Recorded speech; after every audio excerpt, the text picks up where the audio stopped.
Hey guys, Newbie here, and today I wanted to show you how to use your GamePRO to find a shiny starter in Pokemon Brilliant Diamond and Shining Pearl. And admittedly, I've only just put the software together, so I have no idea if it actually works, but hopefully by the end of this video we'll find out if it does or not. So I'm just going to run this executable, currently version 1.0. And because we're running on the GamePRO Switch, we need to use the webcam on the GamePRO, so we're just going to open that up. And the COM port for me at the moment is COM5. So I'll open that up and I'll give you the choice to choose which starter you want. So we're actually going to try for a shiny Piplup. So we'll just enter W there for water. And it'll start off by soft resetting, and then it will automatically calibrate the screen, basically identifying the outside of the screen. If it doesn't correctly identify it, then you can manually do it as well, but that's worked fine. So we can just hit yes. And then it's just going to start running through the cycle from here. So these are just the boundaries that it's identified for the screen calibration.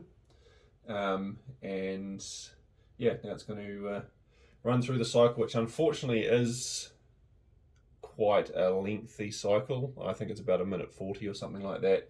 And I believe the odds are 1 in 4,096, which pretty much means the average time taken to find a shiny is going to be just shy of 5 days, I think. So it is going to be quite a lengthy process. So yeah, I'm expecting to have to leave this for quite a bit of time to be able to find the shiny. So, but yeah, you can see basically where the you want your character to be sitting before you save the game. So you want to turn off autosave, and then also make sure you've got your text speed on fast as well.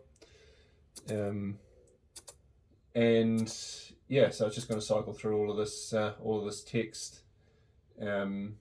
And then one thing that I wasn't sure of, because the games have only just come out, is what I was going to use for the shiny detection method. So I was thinking I could just do it on like a color basis, but then it's a bit more coding and stuff to get that right for the 3 different starters. So I wanted to see if there'd be like a time-based way that I could do it, because in pretty much any encounter, when you have the shiny animation, it extends the length of the encounter while the shiny animation plays. So I just needed to work out what cues I could use for that. So here we go. We get to basically choose our starter, and it will just navigate to whichever one that you selected at the start. And basically what I did, or what I'm attempting to do with this, you'll be able to see on here, there's a little red box that will come up to identify when the second white text box appears right there. And then there's one that will come up here looking for the red text on the or the red battle box that just came up. So what I've done is I've timed the difference between those 2 boxes appearing. So that's this variable here, the 4,600. So that's 4.6 seconds. So my understanding is that the shiny animation occurs between those 2 triggers. So what should happen is when we find the shiny, this time should increase by about 1.5 seconds, something of that order, however long the shiny animation takes. So we'll leave that in there. You can see this pixel num white variable. That's when it's looking for that white text box, and then the pixel num R, that's for red. That's when it's looking for the red battle box. So there's a bit of glare on my screen at the moment. I've left my switch uncovered, so that just for filming, but when I run this properly, I'm going to put a box over it just to cut out any ambient light that's coming across the screen there. So yeah, that's how the software is supposed to work. So as I said, I don't know at this stage if it will work, but we will find out. And yeah, hopefully when we come back, we've had some luck. But as I said, I'm expecting it to take a little while, so that's why I made sure I got a copy of both games, and I can play the other one on my Switch Lite while this one is cycling through trying to find that shiny. So yeah, let's see how we go. All right, and we are back, and as you can see, we have had some success, although the Piplup doesn't even look that different in its shiny form compared to regular, but that is indeed the shiny, and a female Piplup no less as well. But this was not without its struggles. So the original software I ran,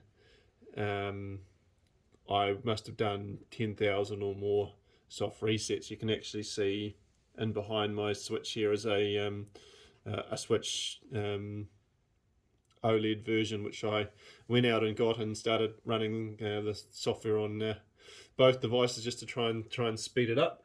And what you can see over here is actually we're up to now version 3.3 of the software. What I found I had to do, so the software was all originally just set up on a time basis, so it was just pressing A once as it needed to.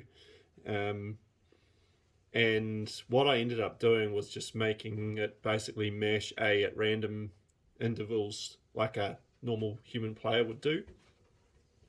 The reason being that I think there may be something to do with how the RNG is seeded, that when you've got basically a computer controlling with exact timing of when buttons are pressed, sorry, I'll just make that screen come back on.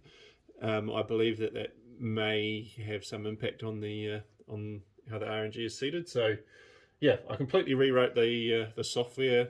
I also made it check for the shiny Starly that can occur that you can't catch. So you can see I didn't encounter one during these 676 encounters it took to find this shiny Piplup. But during testing the software, I did actually manage to find one of the shiny Starlies as well, which I actually saw that encounter live. So, but yeah, you can see this timed variable basically, which was that variable that the time between when the white text box appeared and this red battle box appeared, went from 4.5 seconds to just over 8 seconds. So it means the shiny animation added about a bit over 3 seconds onto that time. So the software worked as it should. I just had to rewrite most of it to, as I said, just do that, basically that mash A to imitate a human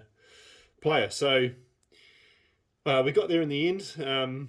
Yeah, it was a little bit painful, but yeah, we've got some software there that is working well now, so I'm pleased with that. And I did already have a play around with just some shiny random wild encounter software, and I managed to find a shiny Cricketot, so I'll probably do a separate video on that. But there you go. So yeah, some shiny starter software. This is all available on the GamePRo website. So if you've got yourself a GamePRo Switch, feel free to give this a go and let me know if you have any luck. But until next time, see ya.